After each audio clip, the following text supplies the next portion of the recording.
प्रश्न पहला, खालील विधाने योग्य की अयोग्य ते साकारण लिहा.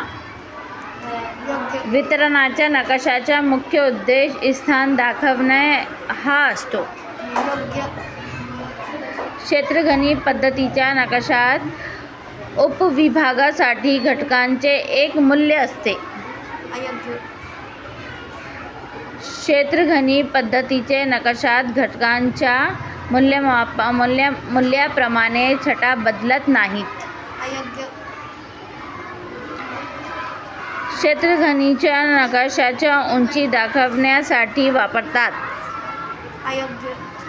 लोकसंख्याचे वितरण दाखवण्यासाठी समघनी नकाशा वापरतात. टिंब पद्धतीच्या नकाशामध्ये प्रत्येक टिंबासाठी योग्य प्रमाण असावे. समघनी नक्षे सममूल्य रेषांनी तयार करत नाहीत. टिंब पद्धती वापरून वेगवेगळ्या भौगोलिक घटकांचे वितरण दाखवता येते. खालील माहितीसाठी कोणत्या नकाशा पद्धतीचा वापर कराल?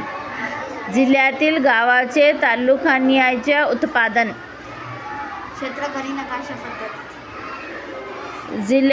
जिल्ह्यातील प्रदेशांच्या उंचीचे वितरण. समघनी नकाशा पद्धत. राज्यातील पाळीव प्राण्यांच्या वितरण. टिंब पद्धती नकाशा पद्धत. भारतातील लोकसंख्याच्या घनतेचे वितरण. क्षेत्रगणित नकाशा पद्धत. महाराष्ट्र राज्यातील तापमान वितरण. समघनी नकाशा पद्धत.